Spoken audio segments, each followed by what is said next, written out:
The morning my divorce became final, I made one phone call that locked 27 people out of my father's company in less than 10 minutes. Before noon, my former husband's cousin was caught trying to steal our vendor database.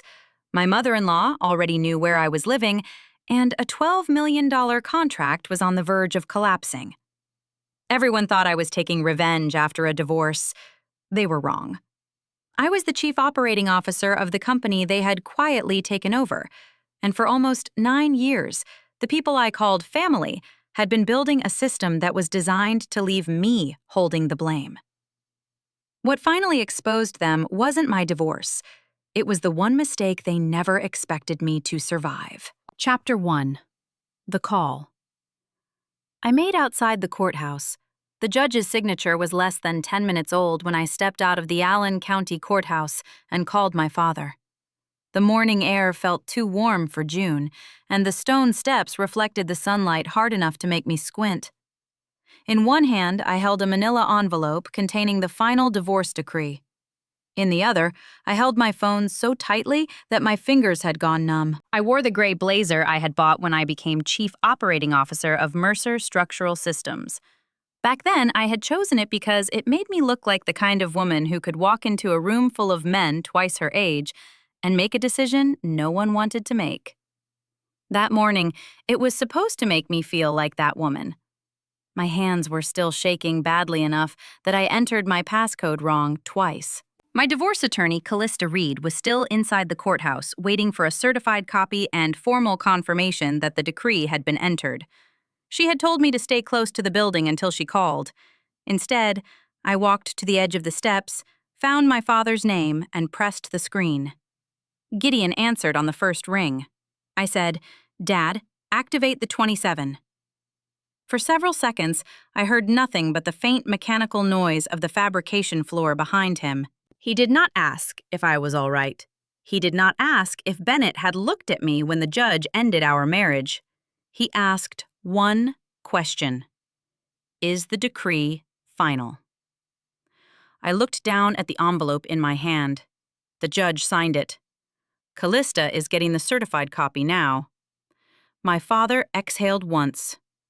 Send the last page to Avery. We move. Now. The call ended. There was no victory in the moment. No rush of satisfaction. I had spent months imagining what it would feel like to say those words. I had expected relief, anger, maybe even fear. What I felt was the terrifying silence that comes after a decision can no longer be undone. I photographed the final page and sent it to Avery Sloan, the employment and corporate attorney coordinating the response inside the company. Her reply came less than a minute later. Received. Evidence preservation plan is active. At Mercer Structural Systems, Lydia Park in Human Resources opened the list we had prepared. Evan Ruiz in Information Security began suspending access to company email, vendor files, payroll systems, and internal servers. Rhett Lawson, our general counsel, contacted a bank and finance department to change approval authority on purchasing and logistics accounts. Security officers took their positions at the main entrances. 27 accounts were being locked. That did not mean 27 people had already been judged guilty. It did not mean I had called my father from the courthouse and ordered him to fire everyone with the last name Vale. I owned 25% of Mercer Structural Systems, but I could not terminate employees by personal command. My father was the majority owner and chairman. Human Resources had procedures. Lawyers had reviewed the available evidence. Each person would be evaluated according to what the records showed. That morning, the first priority was simpler. No one on the list would be allowed to alter, remove, or destroy company information. Mercer Structural Systems had begun in 1992 when my father rented a drafty warehouse on the south side of Fort Wayne and bought his first fabrication equipment with a loan secured against the house he shared with my mother. By 2025, the company employed about 230 people. We fabricated structural steel for hospitals, schools, retail developments, municipal garages, and industrial projects across Indiana, Ohio, and Michigan. I joined the company in 2010 after graduating from Purdue with a degree in supply chain management. My father transferred 25% ownership to me in 2017. 2 years later, I became Chief Operating Officer. I had spent most of my time expanding production, securing customers, and increasing the capacity of our plants. While I focused on growth, Dorian Vale learned how to divide questionable purchases into amounts small enough to remain below additional approval thresholds. Gavin Shore made sure the internal audit reports looked clean. I had authority. What I did not understand soon enough was that the system beneath me had been occupied, one piece at a time. My phone rang again before I reached the parking lot. It was Evan. "We have an active data transfer from procurement," he said. "Full vendor database going to an external device." "Whose account?" "Dorian Vale." Dorian was Bennett's cousin and our director of procurement. How much did he get? Less than a third before we stopped it. We preserved the logs. Do not delete anything from his machine. Already isolated. Gideon has been informed. I closed my eyes for half a second. The fact that Dorian had tried to download the database within minutes of losing access told me more than any denial he could offer later. He had not been confused by the system outage.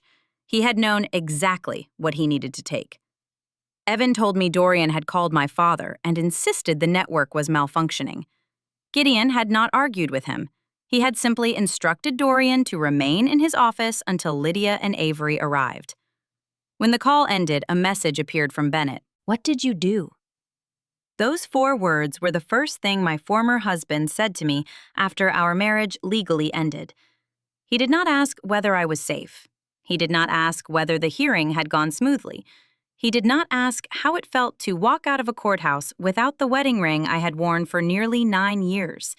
He wanted to know what I had done. For years, Bennett had called me paranoid. He had said I was overly suspicious. He told me I saw conspiracies where there was only family helping family.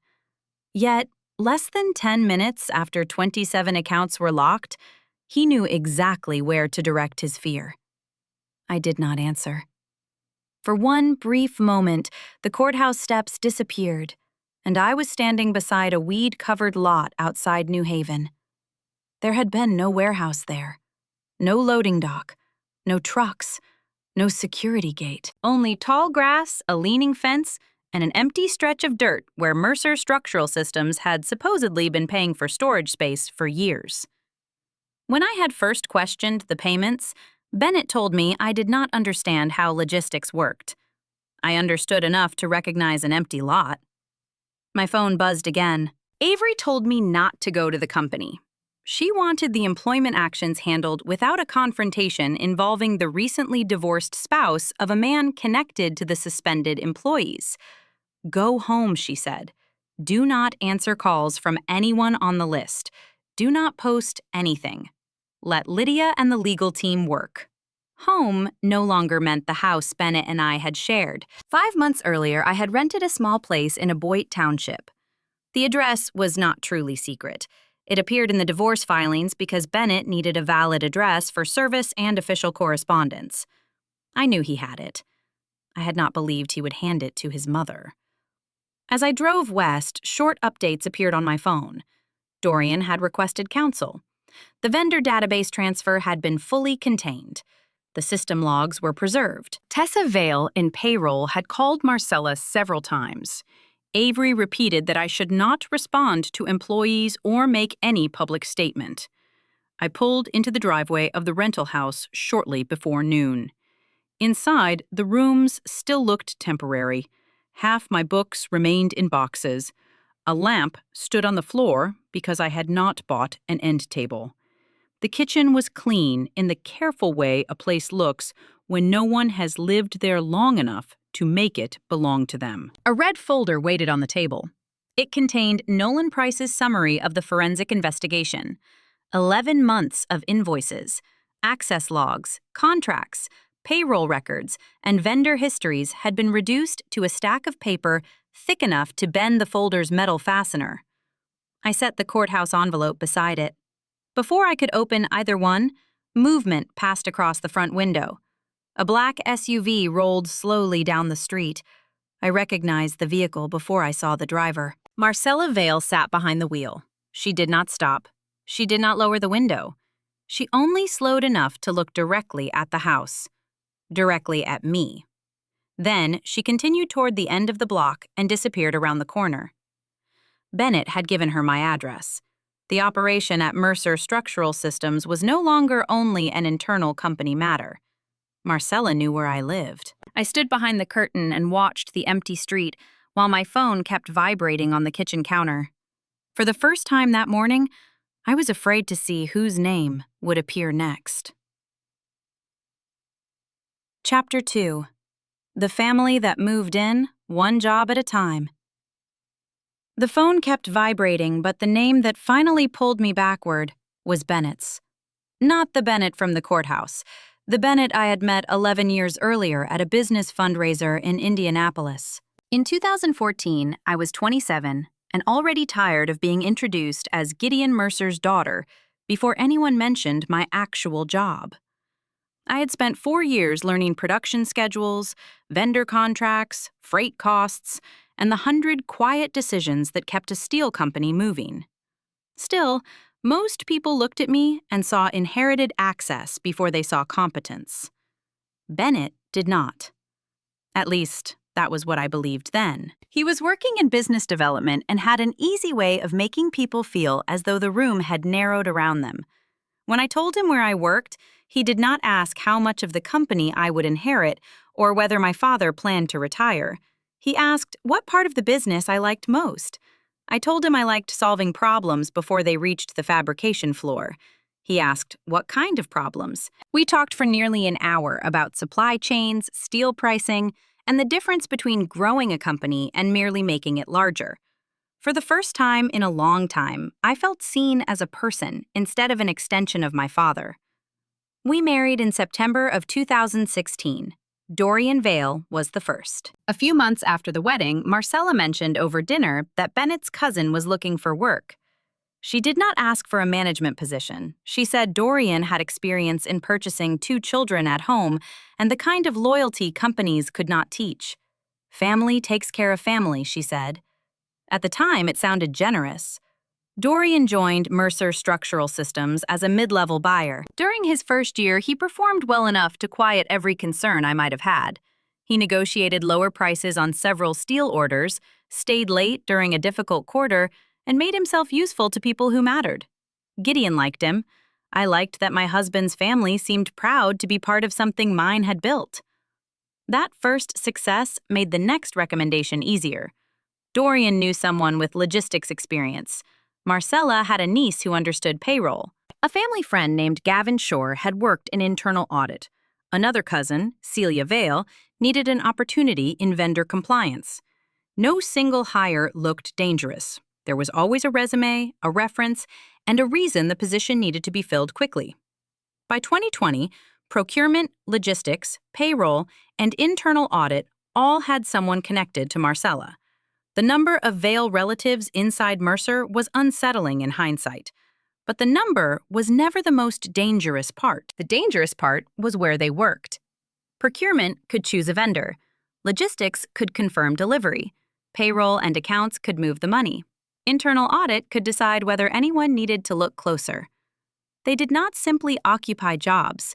They occupied departments capable of creating, approving, and erasing different parts of the same transaction. Miriam Cole was the first person who tried to make me see the pattern. She had worked at Mercer since 2001 and managed accounts payable with the kind of precision that made careless people nervous. Miriam remembered vendor numbers without checking, knew which suppliers always sent complete documentation, and could identify a rushed invoice from the way it had been stapled. She came into my office one afternoon carrying 3 payment requests from Dorian. All 3 had arrived after regular business hours. All 3 had been marked urgent. None had gone through the normal 3-signature approval process. Miriam said Dorian was creating exceptions faster than she could document them. I asked him about it. He told me steel prices were moving too quickly for Mercer's outdated procedures. He said waiting for every signature cost us favorable terms and made us less competitive. Bennett agreed with him. He said Dorian was helping my father's company modernize. I wanted to prove I was not suspicious of Bennett's family simply because they were his family. I wanted our marriage and the company to coexist without every business disagreement becoming a personal war. So I allowed the explanation to satisfy me. That decision belonged to me. I did not invent the fraud that came later, but I ignored an early warning because trust felt easier than conflict. My father made the same mistake for different reasons. Gideon had built Mercer Structural Systems in an era when deals were still sealed with handshakes and a man's reputation could matter more than a written policy. He believed character revealed itself over time. He also believed family reduced risk. People steal from strangers, he once told me. Family doesn't. I asked him more than once to bring in an outside audit firm and establish stricter conflict of interest rules. He said those measures were expensive and would make good employees feel as though we suspected them before they had done anything wrong. Whenever the concern involved a veil, he told me to handle it gently. "They're your in-laws," he would say. Without meaning to, he made me responsible for keeping peace between two families while also protecting the company. Marcella understood that responsibility and used it. When Dorian was promoted, she hosted a dinner for both families. Halfway through dessert, she raised her glass and said Mercer had finally started growing properly, after people from the Vale family came in and learned how the real work was done. My father's expression changed, but he said nothing. Under the table, Bennett pressed his fingers against my hand. It was not affection. It was a warning not to respond. On the drive home, I told him his mother had crossed a line. He kept his eyes on the road. She was proud, he said. "You always hear an insult when my mother talks about the company." The problem became my reaction instead of her words. That happened often enough that I eventually began reviewing my own memory before confronting anyone else. Had Marcella truly meant ownership, or had I taken it personally? Had Dorian really bypassed procedure, or was I resisting necessary change? Was Miriam identifying risk, or was she resentful because her authority was shrinking? People who questioned the Vale network did not remain comfortable for long. A warehouse supervisor objected to shipments being rerouted through a secondary location and was moved to an undesirable shift. A vendor analyst asked why a new supplier connected to Dorian had avoided competitive bidding. Within months, his performance reviews deteriorated and he resigned. Miriam lost part of her approval authority under a restructuring described as decentralization. The people asking questions lost access. The people related to Marcella gained it. In 2022, Miriam came into my office and closed the door behind her. She carried a single paper invoice. It had never been fully entered into the main accounting system. The invoice charged Mercer for warehouse space at an address in New Haven. Miriam had searched the property records herself. The parcel belonged to an LLC managed by Marcella Vale. Miriam did not accuse anyone of theft. She placed the paper on my desk and said she thought I should see it before someone decided it had never existed.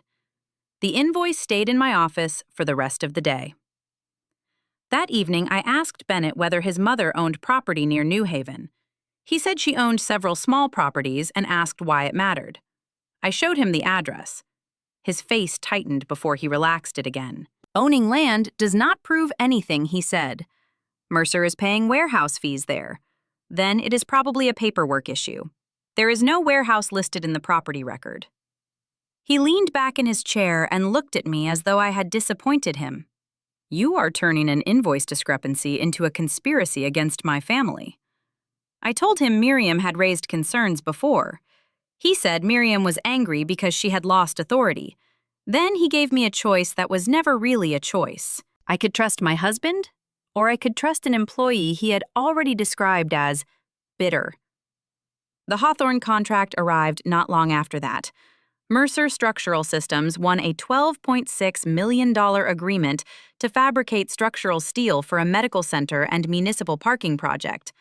Owen Brooks, the project director for Hawthorne Civic Development, demanded strict delivery schedules and complete shipment records. The contract could have stabilized production for more than a year. Dorian proposed moving most of the logistics work to Vail Ridge Logistics. The company had no meaningful bidding history with Mercer. There had been no competitive review. I rejected the proposal and asked procurement to obtain legitimate bids.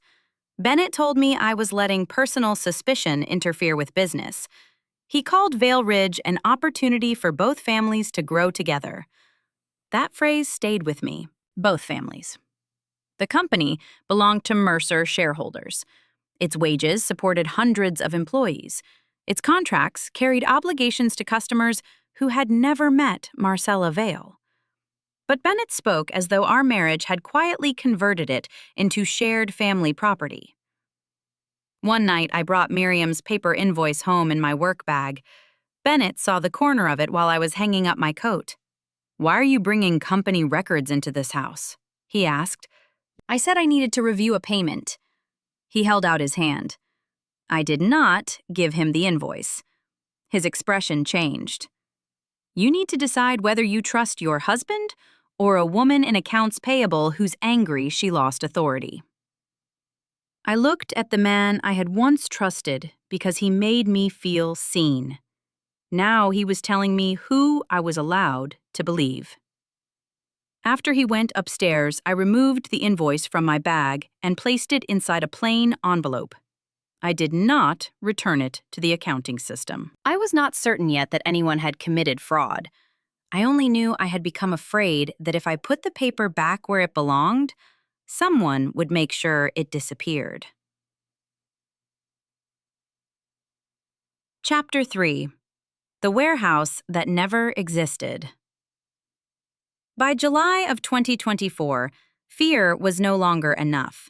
I needed proof that could survive more than a family argument. I met Avery Sloan at a quiet restaurant near downtown Fort Wayne, far enough from Mercer Structural Systems that no one from the office was likely to walk in. Avery handled employment and corporate matters for several manufacturing companies, but that afternoon, she was not acting as Mercer's lawyer. She was advising me privately. I placed Miriam's paper invoice between us. "I am not asking you to tell me anyone committed fraud," I said. "I need to know how to examine this without warning the people who control the records." Avery studied the invoice, then looked at me. "You need an investigation that can stand up later. That means no copying files you are not authorized to access, no hidden recordings, and no informal accountant taking cash in a parking lot." I wasn't planning any of that. Good, because if this is real, the evidence matters as much as what happened. She introduced me to Nolan Price, a forensic accountant with CPA and financial forensics credentials. Nolan worked through a formal engagement letter under Avery's direction. Every document went through a secure channel. Every source was recorded. Nothing depended on my memory alone. The first weeks produced inconsistencies. The following months produced a pattern. Nolan compared invoices, property records, truck, GPS data, vendor agreements, approval histories, and payment schedules. Vail Ridge Logistics had billed Mercer every month for warehouse storage, unloading services, overnight security, and after-hours coordination at the New Haven address. The charges looked ordinary when viewed one at a time. Together, they described a facility that should have been busy almost every day. The GPS records told another story. No Mercer truck had remained at that location long enough to load or unload steel. In late August, I drove there myself. The address led me past a strip mall and onto a narrow access road where weeds pushed through broken asphalt. The grass on the parcel reached nearly to my knees. A shopping cart lay on its side beside a leaning fence. There was no warehouse, no loading dock, no security gate. There was not even a concrete surface strong enough to support a fully loaded truck. I took photographs from inside my car and called Nolan. "There is nothing here," I said. "Do not get out again," he told me. Leave now. Send the photographs through the secure folder. I had just pulled back onto the road when a white pickup with the Mercer logo approached from the opposite direction. Keatonvale was driving. He slowed slightly as we passed. He did not wave. He looked directly at me. Then, at the entrance to the empty lot. That evening, Bennett was waiting in the kitchen when I came home. "Where were you this afternoon?" "I checked a delivery issue." "Where?" The speed of the question told me Keaton had already called someone. "New Haven." Bennett's jaw tightened. "Were you at my mother's property?" I set my keys on the counter. "Does Marcella own that lot?" "That is not relevant. Mercer has been paying warehouse fees there." He pushed away from the counter. "You followed my mother's property records and drove out there without telling me. There is no warehouse. You are turning one invoice into a war against my family. If nothing is wrong, why don't you want to know?" He looked away.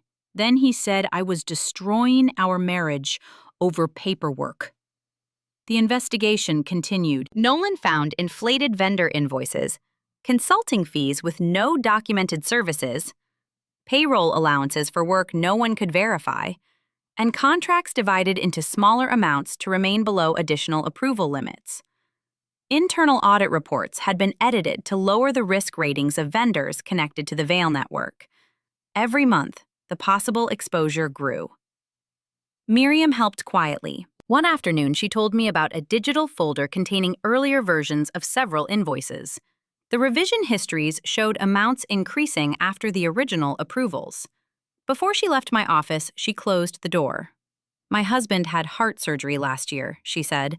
"My insurance covers his medication." I kept telling myself I could stay quiet until he was stable. "You do not have to explain that to me." "I do, because silence can look like agreement from the outside." I understood then that not everyone who remained quiet was protecting the scheme. Some people were trying to survive a system that made honesty expensive. The day after I opened the folder, it disappeared from the server. Evan Ruiz restored the access logs. The deletion came from Gavin Shore's internal audit account less than an hour after I viewed the files. Gavin called it routine data cleanup. Nolan called the timing statistically impossible to ignore. For the first time, we knew someone was watching my activity. The investigation stopped feeling like an examination of old transactions. It became a race against people who understood our systems better than most of the employees meant to protect them. Then Nolan found my signature, a payment authorization for $286,000, carried my electronic approval. I had never seen it. The system showed the authorization had been applied from a procurement workstation on a day I was speaking at a conference in Chicago. I stared at the document until the letters of my name no longer looked familiar. "They are not only moving money," Nolan said. "They are building a record that places you inside the approval chain." I called Evan immediately. "Preserve every login record tied to this transaction." I already started. I sent Avery my conference schedule, hotel receipt, airline records, and photographs from the event. Evan changed the authentication requirements attached to my digital signature. I stopped a related payment that had not yet cleared. For the first time, I understood that if an outside auditor had found the transaction before we did, I might have appeared to be part of the scheme. The next discovery hurt more than the forged approval. Avery located an email Dorian had sent to Bennett in December of 2023. The message said, "Keep Elowen out of the vendor review until we get this structured." Bennett had forwarded it to his personal account. He had read it. I waited until he came home and placed a printed copy on the dining room table. He stared at it, then sat down. "I thought Dorian meant he did not want you interfering before they finished the proposal. Why didn't you show it to me?" "Because every time you question them, my mother says you are trying to push us out." "Us." He rubbed both hands over his face. "You know what I mean." I did know. He meant his mother, his cousins, the people whose comfort had become more important than my right to know what was happening inside my own company. I went into the bathroom, locked the door, and sat on the edge of the tub. I did not cry over the money. I cried because Bennett had been given a simple chance to tell me the truth, and he had chosen not to. Every time he called me paranoid, he already knew there were things being kept from me. He needed me to doubt myself because the alternative required him to choose. I did not remain in that bathroom long. The next morning, I called Callista Reed. Callista reviewed the structure of my ownership. The 25% my father transferred to me in 2017 was separate property, though any increase in value during the marriage would need to be evaluated. She warned me not to hide money, move assets improperly, or remove company information outside my lawful access. She helped me open a separate account, secure my personal passwords, document household property, and rent a small house in Aboete Township. My mother June helped me move several boxes one afternoon while Bennett was away. She did not ask whether I was sure.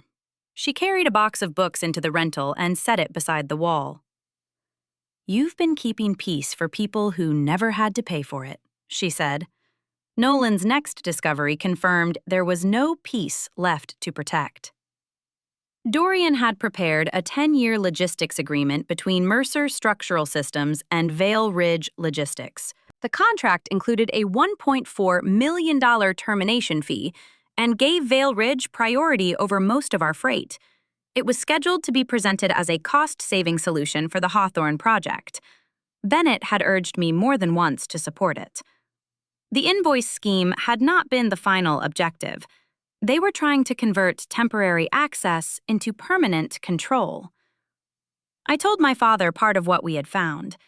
Gideon sat silently through most of the explanation. When I finished, he asked why I had not come to him earlier. Every time I tried to raise a concern, someone told me to handle it gently because they were family. His face changed. He knew he had said those words. He agreed not to confront anyone until Avery, Rhett, Lydia, and Evan could build a plan to preserve the evidence. A week later, Callista called me.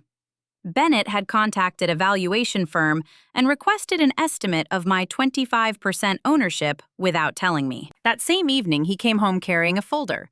He said the documents were only meant to keep a credit option available. I read until I found the clause connecting the proposed financing to the value of my Mercer shares and to Vale Ridge Logistics. I closed the folder. "I'm not signing this." Bennett stared at me. "If you don't trust my family, maybe there's nothing left to save here." For years, I had treated the company and my marriage like two structures I could protect at the same time. Bennett had finally made the price of saving one unmistakable. I picked up my phone and called Callista. File the divorce petition. Chapter 4. The Day. 27 doors closed. The petition was filed in January of 2025, and for the next 5 months, I lived two lives. In one, I was Bennett's estranged wife, moving the last of my clothes into the rental house in Aboite Township, and meeting Callista Reed to document every account asset and household expense.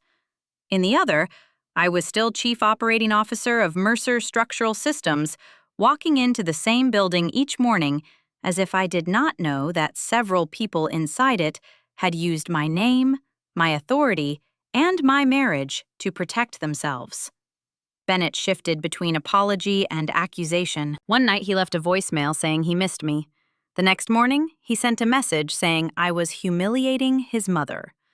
Marcella wrote that I was destroying two families because I had become obsessed with proving myself right. I did not answer either of them. Nolan finished his report in early June. The preliminary documented exposure was at least $3.72 million. $2.14 million came from inflated invoices and manipulated contracts. $910,000 came from false warehouse and logistics charges. $420,000 came from consulting fees and payroll payments with no legitimate work behind them. Another $250,000 involved disputed or incomplete transactions that still required review. Those figures were not a court judgment. They were the losses and high-risk transactions we could document at that stage. The number was large enough to threaten the company. The pattern was clear enough that Avery told us waiting any longer would create more risk than acting. The Vail Ridge contract was close to being presented for approval. Hawthorne had begun asking for shipment records. Files had already disappeared. Dorian still had access to procurement systems capable of using my electronic authorization. We chose the day my divorce became final, because every other part of the escape plan was already in place. I had moved out. My personal finances were legally separated. The company evidence had been preserved outside the systems controlled by the Vail network. Bennett could no longer use our marriage to pressure me into signing the contract or returning to the house we had shared. The divorce did not give me a new legal right to expose fraud. It removed the last personal leverage he had over me. By the time I stood outside the courthouse and called my father, Lydia, Avery, Evan, Rhett, and Gideon already knew their roles. All 27 accounts were locked at the same time. 7 employees had direct evidence tied to forged approvals, false billing, payroll manipulation, or deletion of records. Their employment was terminated after the attorneys reviewed the documentation. 10 were placed on short administrative suspension, while their individual conduct was investigated. The remaining 10 had ties to the Vail family or its associates, but not enough evidence of misconduct. They would be evaluated independently. No one was declared guilty because of a surname. The access was frozen because the records had to survive. At the company, Dorian was escorted to a conference room where Lydia and Avery were waiting. Security remained outside the door. Keaton tried to leave through a rear entrance carrying a Mercer laptop. The security officer did not block him physically. He said the computer was company property and asked Keaton to surrender it. When Keaton refused, Rhett informed him that the company would document the refusal and pursue recovery through legal channels. Keaton handed it over. Tessa attempted to log into the payroll system from her personal phone after her workstation was disabled. Evan preserved the attempt. Gavin argued that internal audit had the right to retain its own records. Lydia told him the company owned the records, not the department head. I listened from the rental house through a secure conference call. Every voice from the company seemed to arrive through a layer of static, but I could hear Dorian clearly when he began shouting. "This is a purge," he said. She waited until the divorce was final to punish our family. My father's voice remained calm. "This is an evidence preservation action based on documented conduct. Our family built half your operation." "You were paid to work here," Gideon said. "You were never given ownership of it." Dorian changed direction. "Elowen approved the payment. Her signature is on the authorization." Evan was ready. The authorization was applied from a procurement workstation while Elowen was in Chicago, he said. "We have the access logs, travel records, and authentication history." For several seconds, Dorian said nothing. Then he demanded to speak with Bennett. My father answered before anyone else could. "Bennett holds no position in this company. He owns no shares. He has no authority here." That sentence closed a door Bennett had spent years pretending was already open. Later that afternoon, Celia Vail asked to speak privately with Lydia. Celia had been suspended because she worked in vendor compliance and had access to records connected to Vail Ridge. She was Marcella's niece, but no evidence yet showed that she had created false invoices or received improper payments. She brought copies of a family group chat saved on her personal phone. The messages showed Marcella warning everyone not to use the name Vail Ridge in formal company email. Dorian repeatedly instructed the group to keep EM outside the vendor review process. Keaton had sent a message after seeing me at the empty lot. Elowen went to New Haven. She knows the address. Bennett was not part of the main group, but Dorian had sent him separate updates. Celia sat with her hands folded tightly in her lap. "I knew people were getting special treatment," she said. "I did not know how much money was involved until a few months ago." "Why did you stay quiet?" Because everyone in my family said asking questions meant choosing your side. I told Lydia to judge Celia by what she had done, not by who she was related to. If I fired every Vale simply because Marcella had brought them in, I would be proving the story she was already telling about me. The company began feeling the consequences before the workday ended. 2 shipments had no one authorized to confirm their schedules. A steel supplier refused to release material because the usual contact had been locked out. The bank requested a formal explanation before continuing one of our credit lines.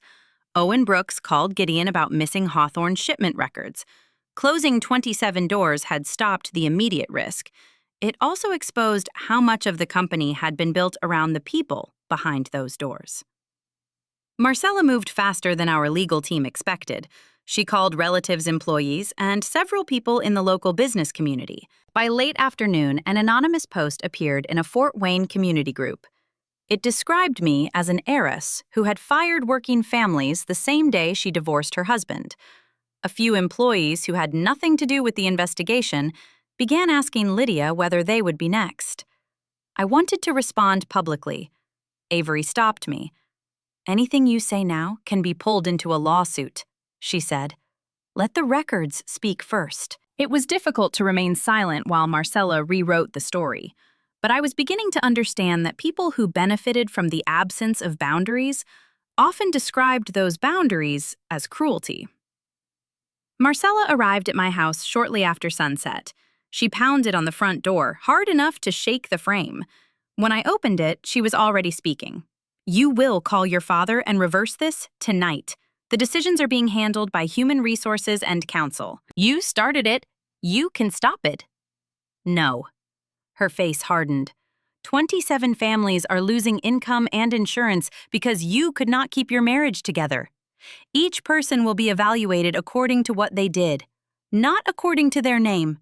You think that makes you fair? I think evidence makes the process fair." Her anger shifted. Her voice softened so quickly, it would have sounded caring to anyone who did not know her. "Bennett still loves you. He is hurt and confused. This does not have to be permanent." My hand remained on the edge of the door. "What are you asking me to do?" "Withdraw the report. Reinstate everyone. Sign the Vale Ridge Agreement. Give the family time to repair this." There it was. Not counseling. Not reconciliation. Not an apology. Access. The marriage was valuable to Marcella only while it kept the company door open. When I refused, she threatened a wrongful termination lawsuit. She said she would make sure every customer and employee knew I had used my father's company to take revenge on my husband. "All future communication goes through Silas Wren and Avery Sloan," I said. Marcella stepped closer. "Your marriage was the reason those doors opened. You do not get to close them because you changed your mind about my son." For the first time, she said the truth without disguising it as family loyalty. "My marriage gave you a seat at my table," I said. "It never gave you the keys to my father's company." I closed the door. Marcella stood outside for several seconds, then returned to her SUV. I had barely heard the engine disappear when my phone rang. Owen Brooks was calling. He had received information that shipment records connected to the Hawthorne project might have been altered. He gave Mercer Structural Systems 72 hours to provide a corrective action plan, complete traceability records, a replacement logistics provider, and a revised delivery schedule. If we failed, Hawthorne would cancel the $12.6 million contract. I had spent 11 months preparing to close 27 doors. Now, I had 3 days to keep more than 200 innocent employees from being crushed behind them. Chapter 5. The company we had to earn back. By 7 the next morning, the conference room at Mercer Structural Systems had become a war room. Shipping manifests covered one wall. Vendor lists covered another. Evan had 3 laptops open in front of him. Lydia was building a replacement contact tree, and Miriam was already searching an older accounting archive the Vale Group had stopped using 2 years earlier. Gideon had brought in Thaddeus Crane as interim operations leader. Thaddeus had spent most of his career repairing supply chains after mergers, plant closures, and natural disasters. He did not care that my last name was Mercer, and he did not pretend that being the founder's daughter made me trustworthy. He looked across the table at me and said, "How much of this system did you approve?" "More than I should have." "And how much did you understand?" "Not enough." He studied me for another moment.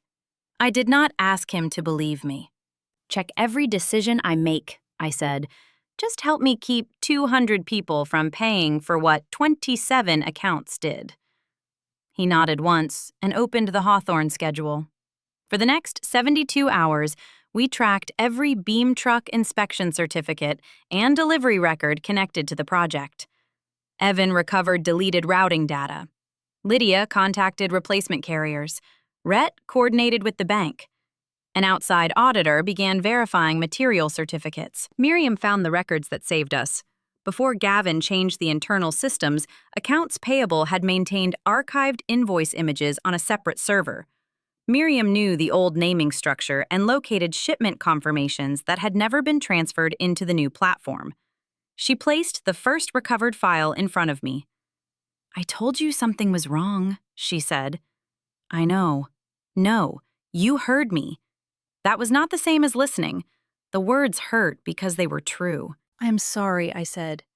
"You should not have had to prove the same concern twice." Miriam looked down at the file. The hardest part was not losing approval authority. It was watching people know I had a point and still treat me like I was difficult. I restored her temporary control over accounts payable for the crisis, but I told her any permanent promotion would go through independent review. She gave me a tired smile. "Good. Otherwise, we have learned nothing." On the third day, I met with Owen Brooks. I did not offer excuses. I told him 27 accounts had been suspended to protect company data. I told him some shipment records had been altered and that an independent audit was underway. Then I gave him what he had asked for: a revised delivery schedule, a replacement logistics provider, verified material certificates, daily reporting, full access for Hawthorne's independent reviewer. Owen read the corrective plan in silence. Finally, he closed the folder. "I am not keeping this contract because your father founded the company. I would not ask you to. You get one chance. The first shipment arrives on the revised date and the records pass review. If either fails, we terminate." It was not forgiveness. It was an opportunity to earn back trust. We took it. The first shipment arrived 23 minutes before the revised deadline. Hawthorne's reviewer confirmed the material records matched the steel on the truck. The contract remained in place. That did not mean the crisis ended. For the next 8 weeks, some deliveries were late. Employees worked overtime. The bank required a formal control plan before restoring the full credit line. Our insurer agreed to review only part of the documented losses. We stopped several payments before they cleared and recovered some money through disputed transactions and later settlements. Some of it was gone permanently. There were nights when I wondered whether exposing the network had saved the company or merely forced the collapse to happen faster. Then morning came, and there was another schedule to rebuild, another vendor to verify, another employee waiting for a decision. Doubt could not be allowed to become paralysis again. Gideon called an all-employee meeting. He stood on the fabrication floor and did something I had never seen him do publicly. He admitted he had been wrong. "This did not happen only because outsiders took advantage of us," he said. "It happened because I allowed trust to replace control. I approved hires without enough review. I let internal audit lose its independence. I asked Elowen to handle serious concerns gently because they involved her husband's family." My mother, June, had told him the same thing privately. "Elowen has been keeping peace for the whole company," she said. "Peace is not free just because she is the one paying for it." Gideon announced new rules. Internal audit would report to an independent committee. Family relationships had to be disclosed. Major vendor contracts required competitive bidding. No single employee could request, approve, and authorize payment on the same transaction. The changes limited my authority, too. That was the point. 3 weeks after Marcella came to my house, Silas Wren sent a demand letter accusing Mercer Structural Systems of wrongful termination and retaliation tied to my divorce. Avery and Rhett responded with a controlled summary of the evidence: the attempted vendor database download, the forged electronic approval, the warehouse invoices, the group messages, Vale Ridge's ownership records, the payroll transactions.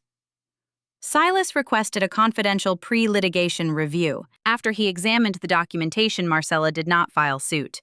Pursuing it would have widened the examination of Vale Ridge and increased the possibility of a criminal referral. We provided the required records to our insurer, Outside Auditors Bank, and the appropriate authorities, as advised by counsel. My father chose not to launch a separate public civil campaign beyond recovering what the company legally could. What prosecutors decided was not ours to control. The consequences followed conduct, not blood. Dorian was terminated, and his procurement transactions remained under review. Keaton lost all access to Mercer Logistics, and the laptop he tried to remove became part of the evidence file. Gavin was terminated, and any relevant professional body could review his conduct based on the records. Marcella lost the income flowing through Vale Ridge, and every informal source of influence she once had inside Mercer. Celia cooperated fully.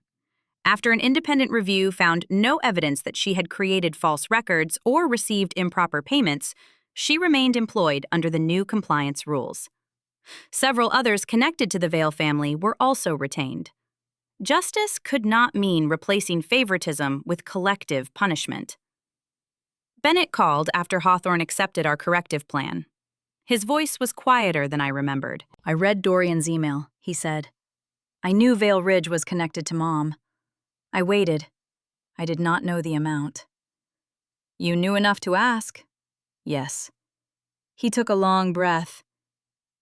"I thought you would never actually leave. You always fixed things. You fixed problems at work, you fixed holidays, you fixed things between me and Mom. And you thought I would fix this too." I did not want to know more. If I knew more, I would have had to choose. The admission did not make me feel victorious. It made the end of our marriage feel final in a way the judge's signature had not. What made me leave was not that you did not know, I said. It was that you did not want to know. He asked if we could talk again after everything settled.